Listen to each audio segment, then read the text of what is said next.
নীলগিরি, যাকে বলা হয় বাংলার দার্জিলিং, এর এক পাশে রয়েছে প্রাকৃতিক সৌন্দর্যের অপার লীলাভূমি, আর অন্য পাশে রয়েছে আধুনিকতার ছোঁয়া।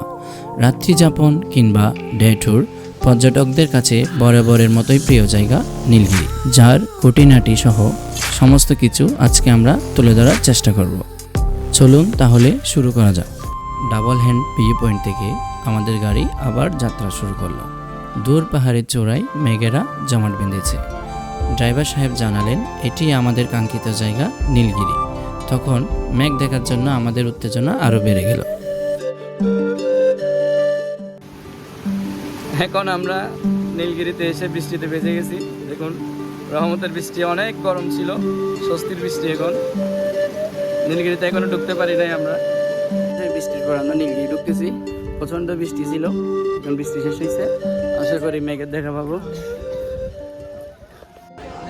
মেঘের ভিতর নীলগিরি, মেঘের জন্য কিছুই দেখা যাচ্ছে না, চারদিকে শুধু মেঘ আর মেঘ।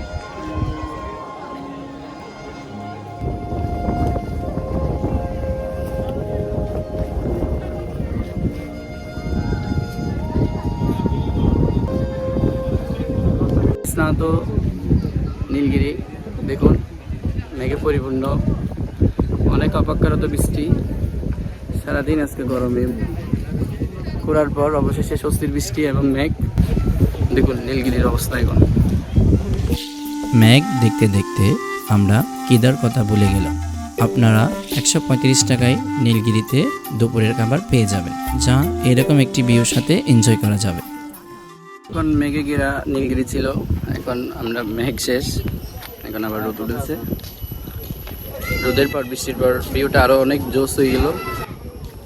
এখন অনেক সুন্দর এক ভিউ, মানে মেঘ, বৃষ্টি, সব রোদ, সব মিলাইয়া এক দারুণ ট্যুর হচ্ছে আমাদের। চলুন আমাদের নিয়ে নীলগিরির বাকি অংশটা ঘুরে দেখি। এখন এদিকে ছিলাম, নীলগিরির উপর দিকে কী আছে জানি না। গতবার যখন থানসি গিয়েছিল নীলগিরি সময়ের জন্য যেতে পারি নাই। আজকে নীলগিরি ঘোরা হবে জীবনের প্রথমবারের মতো।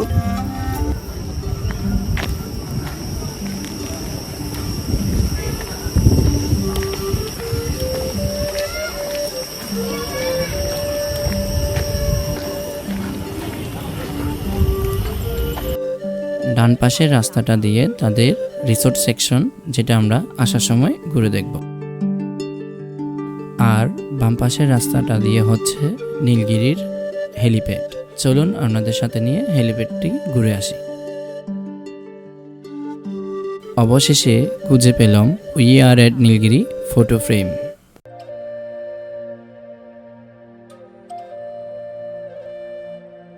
হেলিপ্যাড দেখা যাচ্ছে,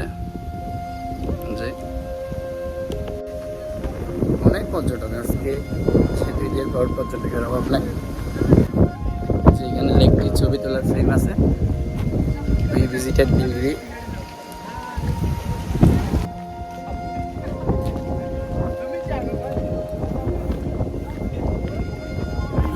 হেলিপ্যাডটা দেখতে অনেকটা সাজেকের মতো মনে হচ্ছে, তবে সাজেকেরটা আরেকটু জমজমাট, যেহেতু আশেপাশে দোকান আছে। এখানে তো আশেপাশে দোকান নাই।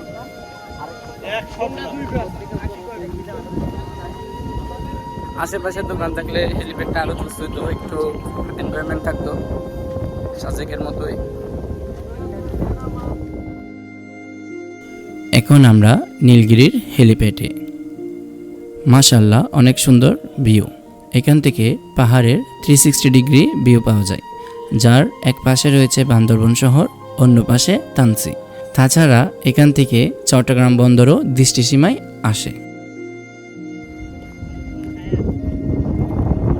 এই হেলিপ্যাড দেখুন, অনেক পর্যটক, সুন্দর জায়গাটা, অনেক সুন্দর মাশাআল্লাহ। খুবই বাতাস, যেটা সবারই মন ভালো করতে বাধ্য। এভাবে মেঘ দেখতে কার না ভালো লাগে। এই অবস্থায় নীলগিরির পর আর যাওয়া সম্ভব না, নীলগিরি পর্যন্ত যাওয়া যায়। এরপর লোকালরা গেলেও টুরিস্ট যেতে পারছে না থানসিতে। এটা নীলগিরির রিসোর্ট সেকশন, এখানে মনে হয় অনেকগুলো কটেজ আছে। জানি না রেন্ট সম্পর্কে, যদি কাউকে হয় আপনাদের জন্য ইনফরমেশন শেয়ার করবো। নীলগিরি অবশ্যই অনেক সুন্দর। আগে এই সম্পর্কে তেমন ধারণা ছিল না, ভাবতেও সুন্দর না, কিন্তু অনেক সুন্দর।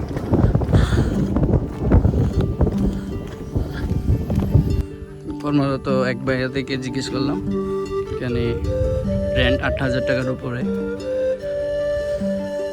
এটা কটেজ এরিয়া, বেশ সুন্দর পরিপাটি।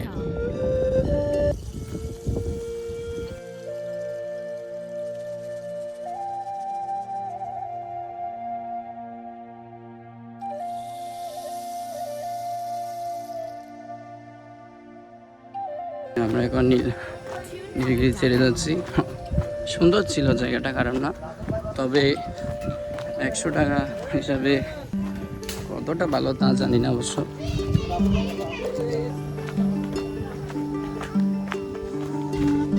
নীলগিরি আসার সময় আরেকটা কথা মাথায় রাখতে হবে, এখানে গাড়ির পার্কিং বাবদ মনে হয় চিনজি 100 টাকা, বাস হলে 400, হাইসে 200 এরকম নির্দিষ্ট আছে, এবং ওই ফিটা মাস্ট ফি দিতে হয়।